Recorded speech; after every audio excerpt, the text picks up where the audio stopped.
Guys, welcome to my channel maths with KM. So आज के इस वीडियो में हम ये थ्योरम देखने वाले हैं एंड कुछ डेफिनेशंस देखने वाले हैं जो हमें आगे चल के काम में आएंगे। ओके, सो पहले ये थ्योरम का प्रूफ देख लेते हैं। ओके, सो देखो स्टेटमेंट क्या है। In an inner product space we show that first one, if inner product of v comma u is equal to 0 for all u belongs to v, then v is equal to 0। Okay, इसका क्या मतलब है, अगर inner product of v with u अगर 0 मिल रहा है, okay, for all u belongs to v means वो हर एक u जो कि v में बिलोंग करता है, अगर ये inner product 0 है, देन हम क्या लिख सकते हैं, v भी क्या हो जाएगा, 0 हो जाएगा। Okay, and second one is if inner product of v comma u is equal to inner product of w comma u for all u belongs to v, means अगर inner product of v with u is equal to inner product of w with u, okay, for all u belongs to v means हर एक u के लिए ये क्या है, hold करता है, then v is equal to w हो जाएगा। ओके, मीन्स इसका क्या मतलब है, v का इनर प्रोडक्ट u के साथ अगर इक्वल है, किसके साथ, inner product of w with u for all u belongs to v, then ये दो वेक्टर्स क्या हो जाएंगे, इक्वल हो जाएंगे, v is equal to w। Okay, so देखो अभी इसको प्रूफ कैसे करेंगे, दो वेक्टर्स लेंगे ये इनर प्रोडक्ट स्पेस में से। Okay, so let u comma v belongs to v, okay, and case one में देखो inner product of v comma u क्या है, 0 है, so inner product of v comma u is equal to 0 for all u belongs to v। ये जो हमने लिखा है वो यहीं से लिखा है। ओके, गिवन था ये, और हमें प्रूफ करना है कि अभी v क्या है, 0 है।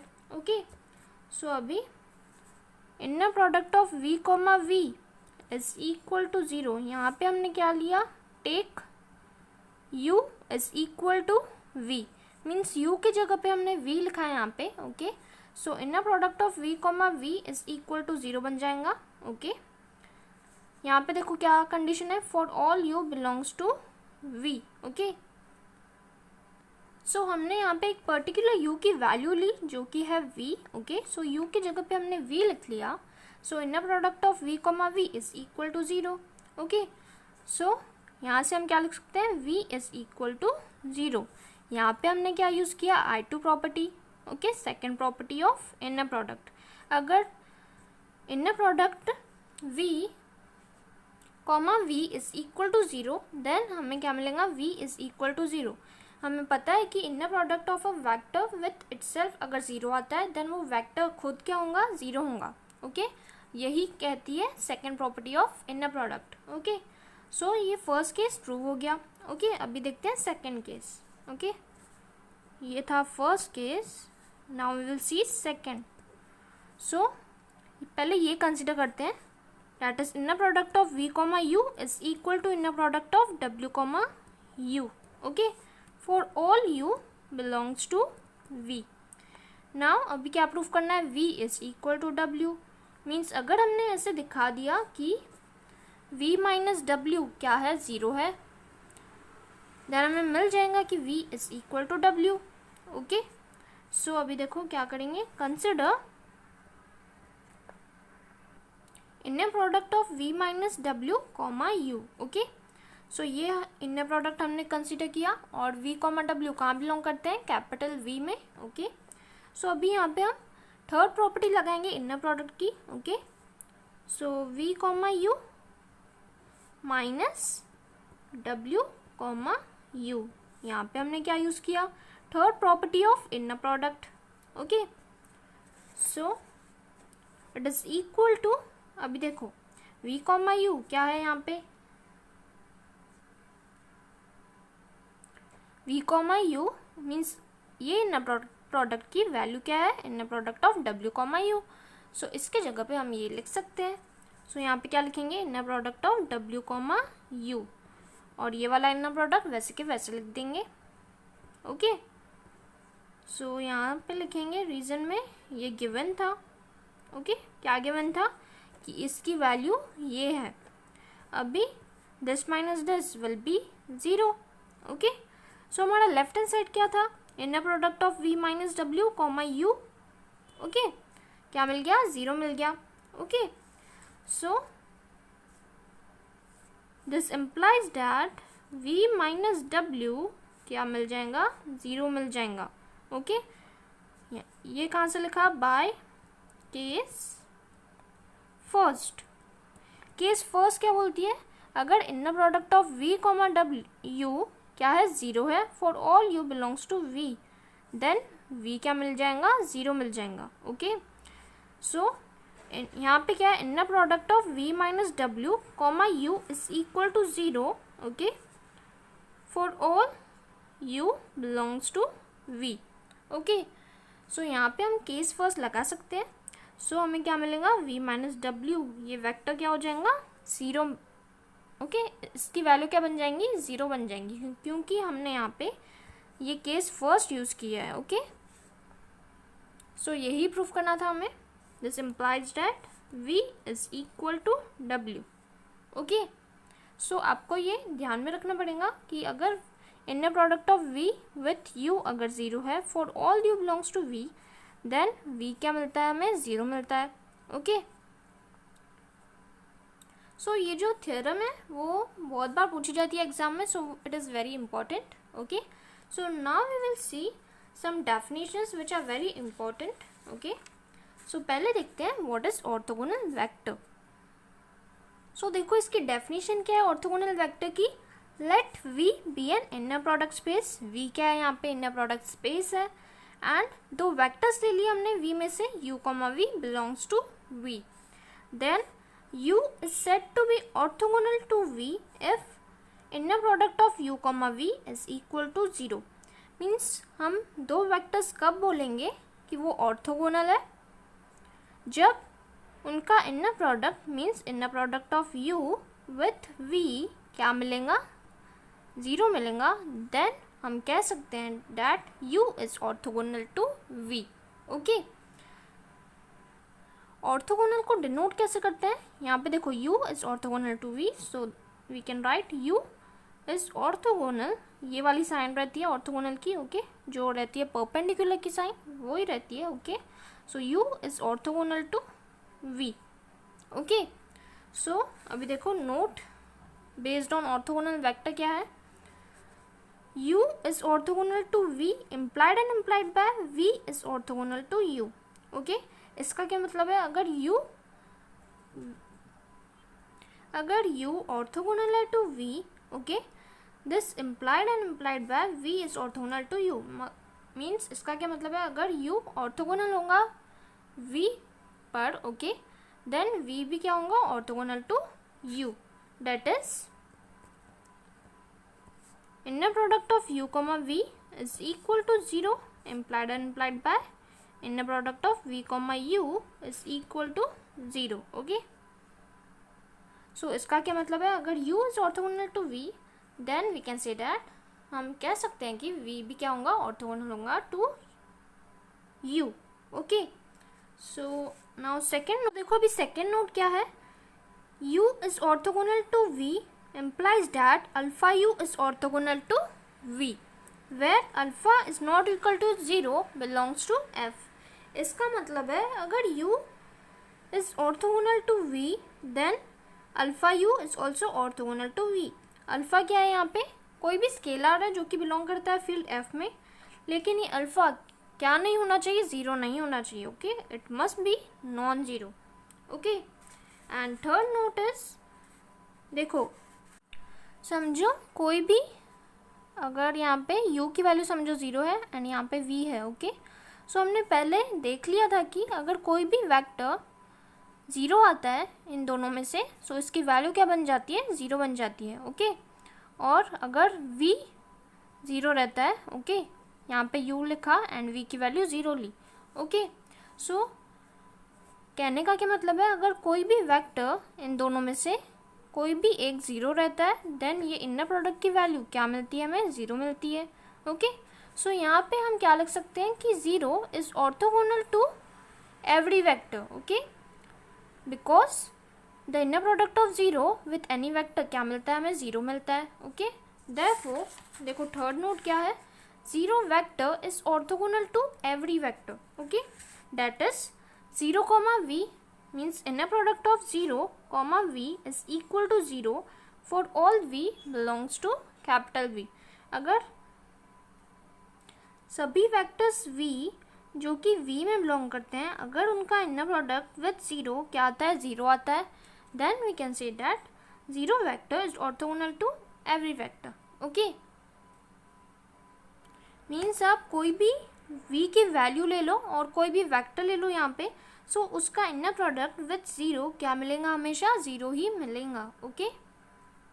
सो अभी ये देखो, ये जो नोट्स है ना वो आपको MCQ में काम में आ सकते हैं, okay. So now we will see definition of orthogonal set. So देखो इसकी डेफिनेशन क्या है, the set of vectors vi in V is an orthogonal set if inner product of vi with vj is equal to 0 for I not equal to j, okay. यहाँ पे I not equal to j क्यों बोला गया है, अगर I is equal to j हो गया, okay, suppose, then for example v1 is equal to 0 मिल जाएगा if I is equal to j, okay. But हमें पता है कि inner product of a vector with itself हमेशा 0 रहता ही है, ओके। सो ऐसे वाले वेक्टर्स नहीं चाहिए हमें, so we have dropped identical, okay. इसलिए हम I is equal to j नहीं ले रहे हैं, हम क्या ले रहे हैं, हम यहाँ पे I is not equal to j, okay. So हम एक सेट बनाएंगे वेक्टर्स का, ओके, जो वेक्टर्स है वो कहाँ बिलोंग करते हैं, कैपिटल V में, ओके। सो हमने एक सेट बना लिया वो सब वेक्टर्स का, ओके, जो ये कंडीशन सेटिस्फाई करते हैं, ओके। कौन सी कंडीशन है, inner product of vi, vj is equal to 0 for I not equal to j, okay. So इसको समझने के लिए एक एग्जाम्पल लेते हैं, देखो। सो देखो एग्जाम्पल में हमने क्या लिया, यहाँ पे set containing v1 v2 v3। So this set is orthogonal set if inner product of v1, v2 क्या मिलता है, 0 मिलता है, inner product of v2, v3 is equal to 0 and inner product of v3, v1 is equal to 0। Means अगर ये vectors if v1 is orthogonal to v2 ऐसे भी बोल सकते हैं हम, and if v2 is orthogonal to v3, okay, and v3 is orthogonal to v1। So इस set को हम ऑर्थोगोनल सेट कब बोलेंगे, इफ दिस मीन्स अगर इस इनर प्रोडक्ट की वैल्यू 0 मिलती है एंड इन दोनों इनर प्रोडक्ट्स की भी वैल्यू अगर 0 मिलती है, देन ये सेट क्या बन जाएगा, ऑर्थोगोनल सेट बन जाएगा, ओके। बिकॉज ये जो सेट है वो ये कंडीशन को सेटिस्फाई करता है, ओके। यहाँ पे आप देख सकते हो कि मैंने कहीं पे भी inner product of v1 with v1 या inner product of v2 with v2 मैंने नहीं लिया है, ओके। यहाँ पे देखो 1 है, सो यहाँ पे 2 है, means this is not equal to 1 is not equal to 2। यहाँ पे कंडीशन क्या है, I is not equal to j होना चाहिए, okay. Means this must be not equal to this, okay. यहाँ पे I की वैल्यू क्या है 2 एंड j की वैल्यू क्या है 3, okay. So I is not equal to j, okay. And यहाँ पे भी I की वैल्यू क्या है 3 and j is equal to 1, so I is not equal to j मिल रहा है, okay. Therefore this set is an orthogonal set, okay.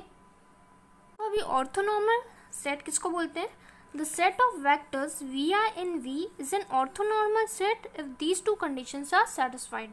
First condition is inner product of vi, vj is equal to 0 for I not equal to j, and second is inner product of vi, vj is equal to 1 for I is equal to j. इसका क्या मतलब है, अगर I की वैल्यू j के बराबर नहीं होगी then inner product of vi, vj क्या मिलना चाहिए, 0 मिलना चाहिए, एंड अगर I की वैल्यू j के इक्वल है then inner product of vi, vj क्या मिलना चाहिए, 1 मिलना चाहिए। If these two conditions are satisfied then जो ये वेक्टर्स होंगे vi, ओके, उनका हम सेट बनाएंगे और उस सेट को क्या बोलेंगे, ऑर्थोनॉर्मल सेट, ओके। सो देखो ऑर्थोगोनल में एक ही कंडीशन थी ये वाली, ओके, ऑर्थोनॉर्मल में एक कंडीशन और ऐड हो गई, ओके, ये वाली, ओके। सो ये दो कंडीशंस को कंबाइनली ऐसे भी लिख सकते हैं, okay, inner product of v i comma v j is equal to delta i j. I j यहाँ पे सफिक्स में लिखा है मैंने, ओके। सो इसको क्या बोलते हैं, क्रोनिकर डेल्टा, ओके।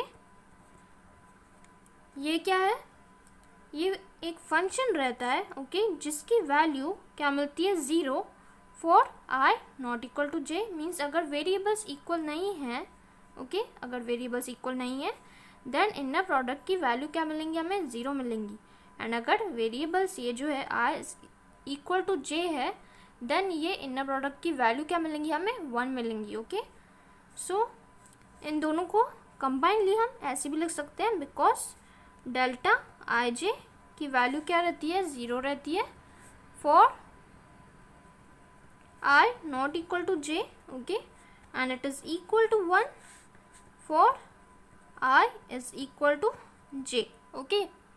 So इसलिए हमने ये दो कंडीशंस को कंबाइनली ऐसे लिखा है, ओके, इसको क्या बोलते हैं, क्रोनिकर डेल्टा, ओके।